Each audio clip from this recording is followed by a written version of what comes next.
ఎవరో పంచాంగం ఎవరు వద్దన్నారు? మీ అయ్య వంచంగా నువ్వు వంచంగా వద్దన్నారు చెప్పారు. ఎవరైనా వద్దన్నారా పంచాంగ? పనిస్తే ఒక వర్గం ఓట్లు పోతాను భయపడ్డది మీరు. అయినా ఆ కార్యక్రమానికి మోడీ గారికి మీకు పోలికనే లేదు. ఇప్పుడు మీ అయ్య ఏం చేసిండు? యాదాద్రి లోపల ఫోటో పెట్టుకున్నాడు. కానీ నరేంద్ర మోడీ గారు అయోధ్యలో ఎక్కడ ఫోటో పెట్టుకోలే. మీరు యాదాద్రి దేవస్థానం పేరుతో జాగలు కొని రియల్ ఎస్టేట్ వ్యాపారం చేశారు. నరేంద్ర మోడీ గారు అయోధ్య చుట్టుపక్కల ఎక్కడ జాగలు కొనలే. నువ్వేం మాట్లాడినావు? యాదాద్రి దేవాలయం ద్వారా నెలకు సంవత్సరానికి కోట్ల రూపాయలు ఇస్తారని చెప్పి వ్యాపార కేంద్రంగా మార్చే ప్రయత్నం చేశారు. అయోధ్య ద్వారా ఆదాయం వస్తుందని చెప్పి ఎక్కడ నరేంద్ర మోడీ గారు చెప్పలే. మీరేం చేశారు? జిఆర్ స్వాముల వారిని యాదాద్రి దేవస్థానం ప్రతిష్ట కంటే ముందు మాత్రం మొత్తం వాడుకున్నారు, మంచోడు అన్నారు. కానీ యాదాద్రి దేవాలయ ప్రాణ ప్రతిష్ట కార్యక్రమానికి కనీసం పిలవకుండా అవమానపరిచారు. కానీ నరేంద్ర మోడీ గారు ఎక్కడ సాధు సంతులు అవమానపరచలే. ఇవాళ అయోధ్య అసలు మీరు అయోధ్యలో రామాలయ నిర్మాణాన్ని సమర్థిస్తారా సమర్థించారా? కాంగ్రెస్ పార్టీ అని బీఆర్ఎస్ పార్టీ అని స్పష్టం చేయాలి. అయోధ్యలో రాముడు జన్మించిన చెప్పి మీరు నమ్ముతారా నమ్మరా? కాంగ్రెస్ పార్టీ వాళ్ళు బీఆర్ఎస్ పార్టీ వాళ్ళు స్పష్టం చేయాలి. ఈ రెండు పార్టీలు ఒక్కడై ప్రజల్లో అయోధ్య రామాలయ యొక్క ఆ కార్యక్రమానికి ప్రజల నుంచి వస్తున్న స్పందన చూసిన తర్వాత ఈ రెండు పార్టీలు ఒక్కటై ఇలా వివాదాస్పదం చేసే ప్రయత్నం చేయడం ఇంతకంటే సిగ్గుచేటు ఇంకోటి కాదు. ఇది భారతీయ జనతా పార్టీకి సంబంధించిన కార్యక్రమం కాదు. క్షేత్రస్థాయిలో అన్ని పార్టీల నాయకులు, అన్ని పార్టీల కార్యకర్తలు ఈ కార్యక్రమంలో పాల్గొంటున్నారు. వారే స్వయంగా ప్రతి ప్రజాప్రతినిధి పాల్గొంటున్నారు. అక్షింతలు ఎక్కడికైతే రాలేదో రోడ్ల మీకు ఎక్కి ధర్నాలు చేసే పరిస్థితి వచ్చింది. ఒక ప్రాంతంలో ముస్లిం మతానికి సంబంధించిన వ్యక్తి కూడా అక్షింతల కార్యక్రమంలో పాల్గొన్న విషయాన్ని ఈ రెండు పార్టీల నాయకులు గమనించాలి. అంటే మీ కార్యకర్తల ఆలోచన కూడా మీరు స్వీకరించే స్థితిలో లేరు. ఇలా కాంగ్రెస్ అధినాయకత్వం అంటే మీరు దేనికి పోతారు? ఇలా అదే బాబ్రీ మసీదు ప్రారంభం అంటే పోకపోతారా మీరు? మీ ఆలోచన ఏంది? కాబట్టి మంచిగా జరిగేటువంటి కార్యక్రమాన్ని, రాజకీయాలకు అతీతంగా జరిగే కార్యక్రమాన్ని, ఒక ధార్మిక కార్యక్రమాన్ని వివాదాస్పదం చేసి ప్రజల లోపల అయోమయం సృష్టించే ప్రయత్నం చేస్తే దాన్ని ప్రజలు హర్షించారు. ఇక్కడ భారతీయ జనతా పార్టీ తిరిగానే మీరు ఇప్పుడు ఏమన్నారు? మీరు కటౌట్ పెట్టుకోవద్దన్నారా? ఇప్పుడు అక్షింతల కార్యక్రమంలో బీఆర్ఎస్ తిరుగుతున్నారు, కాంగ్రెస్ తిరుగుతున్నారు, కమ్యూనిస్టులు కూడా తిరుగుతున్నారు. ఏమైనా ఆపిర్రా మీ వాళ్ళన్నా? ఇవాళ కాంగ్రెస్ అధినాయకత్వాన్ని ఆ ట్రస్ట్ వాళ్ళు పిలిచిరు కదా విద్యా ప్రాంత పరిచయ కార్యక్రమానికి. ఎందుకు పోలే? కూడా పిలవలేదంటారు. పిలిచి ఎందుకు పోతలేరు? ప్రధానమంత్రి గారు ఒక గౌరవ ప్రధానమంత్రి హోదాలో కార్యక్రమంలో పాల్గొంటున్నారు, పోతున్నారు. తప్పేంది అలా? మీరు కూల్చేటోళ్ళు, మేము నిర్మించేటోళ్ళం. అది గుర్తుంచుకోండి. మీరు కూల్చేటోళ్ళు, మేము నిర్మించేటోళ్ళం. కాబట్టి కేసీఆర్ చెప్తున్నా మళ్ళా అసలు మీ అయ్యగా భద్రాద్రి రామాలయానికి తలంరావుడు తీసుకోపోలేని స్థితిలో ఉన్నాడు. అసలు దానికి సమాధానం చెప్పు. వేములవాడ దేవస్థానానికి పైసలు ఇస్తున్నాడు, 100-500 కోట్లు ఇస్తున్నాడు, ఏడవేండు. కొండగట్టును అభివృద్ధి చేస్తానని పైసలు ఇస్తున్నాడు, ఏడవేండు. ధర్మవరికి పైసలు ఇస్తున్నాడు, ఏడవేండు. మీరు ఇచ్చేది కాక వేములవాడ దేవస్థానానికి సంబంధించి 5 కోట్ల రూపాయలను ఇవాళ వేరే ప్రాంతం తరలించే ప్రయత్నం చేస్తాం. మేము అడ్డుకుంటూ ఆగింది. అది మీకు హిందూ ధర్మం గురించి కానీ హిందూ దేవాలయాల గురించి కానీ మాట్లాడే అర్హత కాంగ్రెస్ పార్టీలకు బీఆర్ఎస్ పార్టీలకు లేదు. మీ స్వార్థ రాజకీయాల కోసం మీరు యాగాలు చేసేవాళ్ళు, పూజలు చేసేవాళ్ళు. దీన్ని తెలంగాణ సమాజం గుర్తించింది, అందరు గుర్తించారు.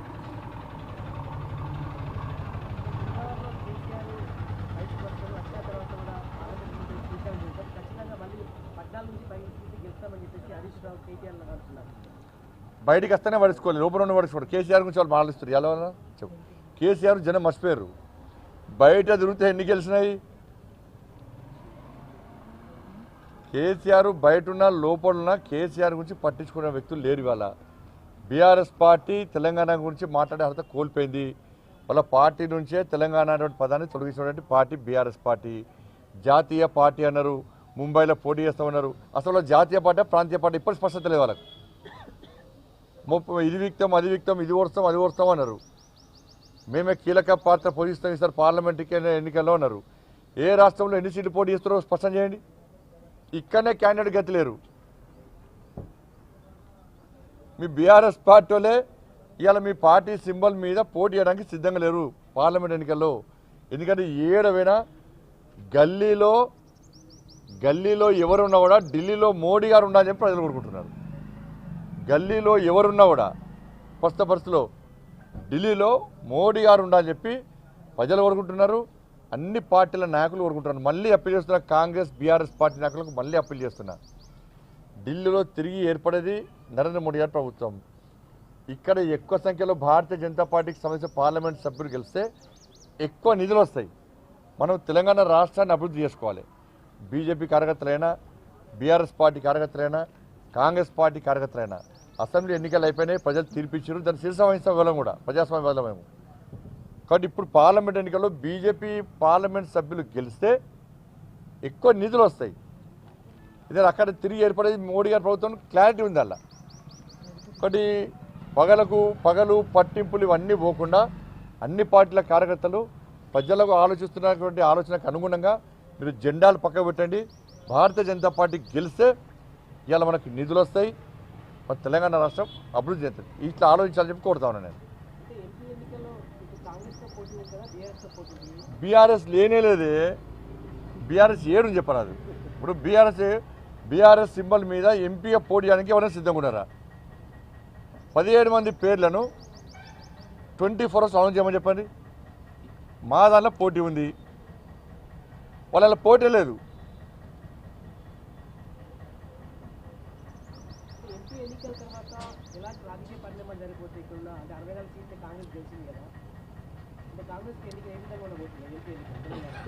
ఎంపీ ఎన్నికల్లో పూర్తి స్థాయిలో భారతీయ జనతా పార్టీ గెలవబోతుంది. నాకు తెలిసి కాంగ్రెస్ పార్టీ నుంచి ఎమ్మెల్యేలను కొనుగోలు చేయడానికి కేసీఆర్ ఆల్రెడీ ప్లాన్ చేస్తున్నాడు. ఆల్రెడీ చాలామంది కాంగ్రెస్ పార్టీ నాయకులు కేసీఆర్తో టచ్లో ఉన్నారు. ఈ పార్లమెంటు ఎన్నికల తర్వాత కేసీఆర్ ఏదైనా చేయొచ్చు. ఎందుకంటే కాంగ్రెస్ పార్టీలో కేసీఆర్ కోవట్లు చాలామంది ఉన్నారు. వాళ్ళతోని ఆల్రెడీ బేరసారాలు స్టార్ట్ చేసిండు. మొన్న అసెంబ్లీ ఎన్నికల్లో చాలా స్పష్టంగా చెప్పిండు. నేను చాలామందికి కేసీఆర్ పైసలు ఇచ్చిండు. ఎందుకంటే కేసీఆర్ ప్లాన్ మంది పుట్టినోని కూడా వాళ్ళు అనుకుంటాడు కేసీఆర్. ఆయన ఆలోచన దుర్మార్గపు ఆలోచన బీఆర్ఎస్ పార్టీ. కాబట్టి పార్లమెంట్ ఎన్నికల తర్వాత ఏదైనా జరగచ్చు. కేసీఆర్ మూర్ఖత్వపు ఆలోచన వల్ల, కేసీఆర్ కుట్రల వల్ల ఏదైనా జరగదు. కేసీఆర్కు ప్రజాస్వామ్యం మీద నమ్మకం లేదు, రాజ్యాంగం మీద నమ్మకం లేదు, చట్టాలంటే గౌరవం లేదు, తోటి మనిషి అంటే కనీసం విలువ ఉండదు ఆయనకు ఆయన కుటుంబానికి. కాబట్టి దేనికైనా ఆ కుట్రలకు తెగించి ముందుగా వచ్చే వ్యక్తి కేసీఆర్ కుటుంబం. ఏదైనా చేస్తాడు. ప్రభుత్వాన్ని ఇబ్బంది పెట్టే ప్రయత్నం ఏదైనా చేయొచ్చు. అది చేసి చేస్తాడు. మళ్ళీ బీజేపీ నూకే ప్రయత్నం చేస్తాడు. ఈ కాంగ్రెస్ వాళ్ళకు మీరు ఫస్ట్ ఆ కేసీఆర్ సంగతి చూడండి. ఫస్ట్ మీరు బీఆర్ఎస్ బీజేపీ ఒకటి, బీజేపీ ఎక్కడ ఒకటే, బీఆర్ఎస్ బీజేపీ ఒకటి మేము కలిసి పోటీ చేసినాం. ఎప్పుడన్నా మీరు దాన్ని పట్టుకొని మళ్ళీ పార్లమెంట్లో గెలిచే ప్రయత్నం చేస్తే మీ సంగతి కేసీఆర్ చూస్తారు. ఫస్ట్ మేము కొట్లాడుకుని కాదు, కాంగ్రెస్ బీజేపీ కొట్లాడుకుని కాదు. ఉన్న అక్కడక్కడ కొంచెం ఉన్న బీఆర్ఎస్ పార్టీ ఆయనతో బొంద పెట్టాలి ఫస్ట్. ఎందుకంటే ప్రజలను రాసి రంపాన పెట్టిన బీఆర్ఎస్ పార్టీ వాళ్ళు. ప్రజల బతుకులు సర్వనాశనం చేసింది బీఆర్ఎస్ పార్టీ, కేసీఆర్ కుటుంబం ముఖ్యంగా. ఫస్ట్ వాళ్ళ సంగతి చూద్దాం. మీరు మేము కలిసి అభివృద్ధి చేసుకుందాం తెలంగాణ రాష్ట్రాన్ని. మీరు వాళ్ళ బీఆర్ఎస్ బీజేపీ ఒకటి, ఒకటి ప్రజలు అమ్మతలేరు, మర్చిపోయారు. ఒకప్పుడు నమ్మిరు, మీరు చెప్తే నమ్మిరు.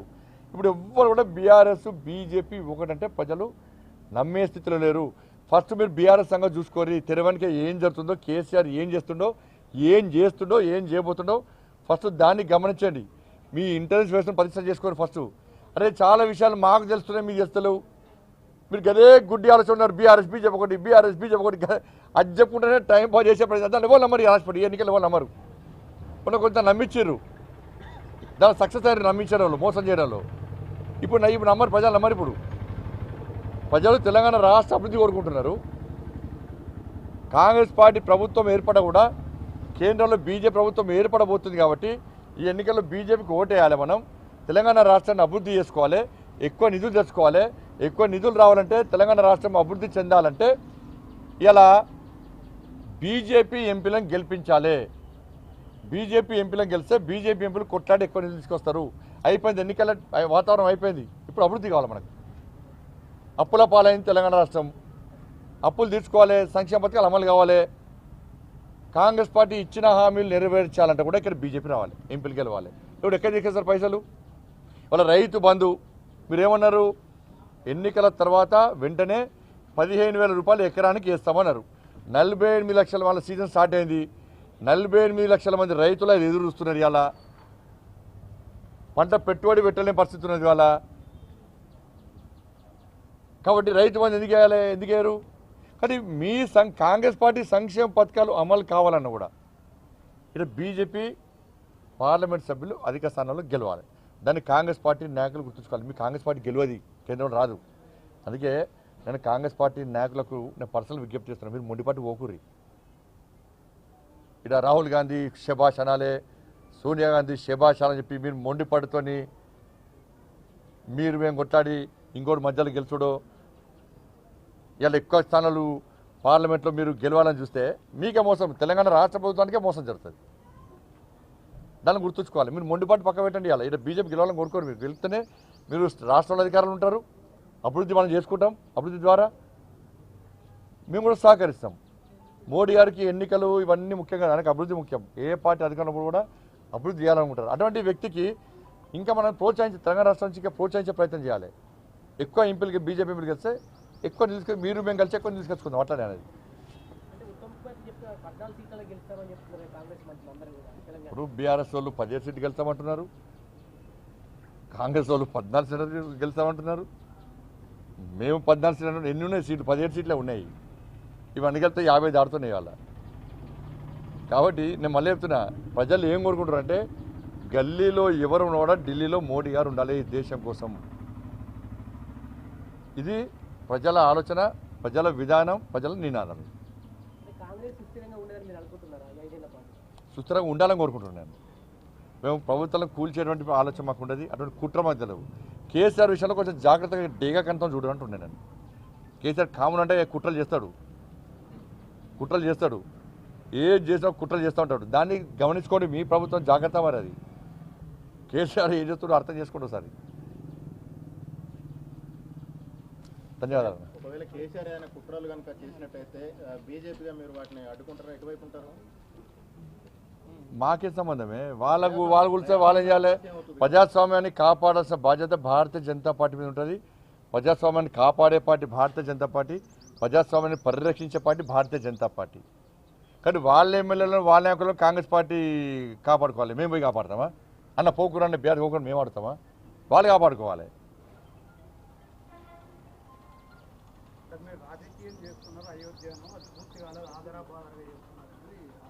అన్న మంచి ముహూర్తం చూస్తాము, గృహప్రవేశం చేస్తాం.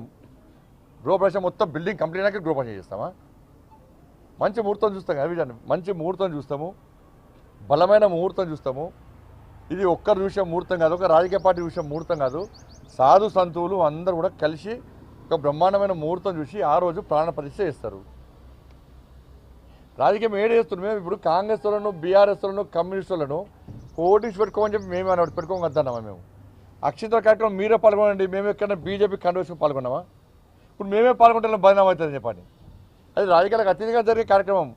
క్షేత్రస్థాయిలో BRS party, Congress party, communist party కార్యకర్తలు పాల్గొంటున్నారు. అలా మరి ఆదినాయకత్వం దాన్ని ఎందుకు గమనిస్తలేము మేము అంటున్నాం. ఇక దానిలో వీళ్ళు చెప్పిస్తే చెప్పరాలు. ఇప్పుడు ప్రపంచం అంతా ఎదురుస్తున్నది. అసలు మళ్ళీ చెప్తున్నా, వీళ్ళు రామాలయ నిర్మాణానికి అనుకూలమా కాదు? ఫస్ట్ అయోధ్యలో రామ మందిరం ఉందా, బాబ్రీ మసీద్ ఉందా? రాముడు అయోధ్యలో పుట్టిన నమ్ముతారా నమ్మరా? వీళ్ళు అప్పుడే అయోధ్య బాబ్రీ మసీద్ ఇచ్చినప్పుడే రాముడు అయోధ్యలో పుట్టిన గ్యారంటీ ఏంది అని చెప్పి కాంగ్రెస్ వాళ్ళు ప్రశ్నించారు. అప్పుడు మేమే అన్నాం, విమర్శించేవాడు మీ తల్లి పుట్టిన గ్యారంటీ ఏంది? ఎవరు చెప్పారు? అక్కడ ఉన్న నర్సు, బాధ్యతాయుతమైనటువంటి పవిత్రమైన డ్యూటీలో నర్సు వచ్చి, అమ్మ ఇవనికి పాప పుట్టింది, పాప పుట్టింది, బాబు పుట్టిందని ఇస్తే నా బిడ్డ అని అనుకుంటాం మనం. ఇవాళ చరిత్ర చెప్తున్నది. ఇవాళ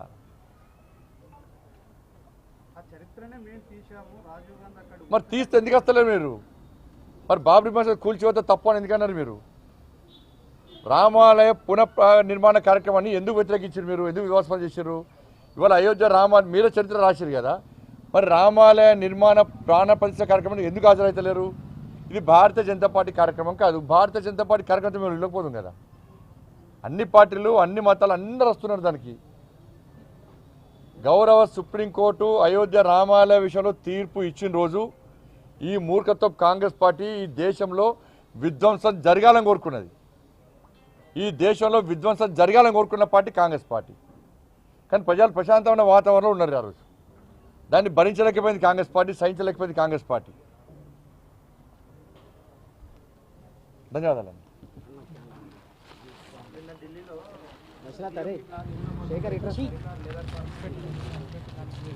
ఏదైనా సహకరిస్తామన్నా.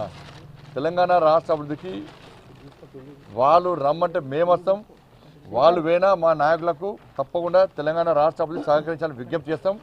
నరేంద్ర మోడీ గారు తెలంగాణ రాష్ట్ర అభివృద్ధికి కట్టుబడి ఉన్నారు, కమిట్మెంట్తో ఉన్నారు. ఎట్టి బస్సులో దీనిలో రాజకీయాలకు సంబంధం లేకుండా పోయినసారి రాష్ట్ర ప్రభుత్వము వాళ్ళ మంత్రులు అయిపోయారు. పోయినసారి రాష్ట్ర ప్రభుత్వము కేంద్ర ప్రభుత్వాన్ని విమర్శించడానికే టైం వేస్ట్ చేసింది, మోడీ గారు తిట్టడానికే టైం వేస్ట్ చేసింది. అటువంటి ప్రయత్నం కాంగ్రెస్ పార్టీ చేయొద్దు.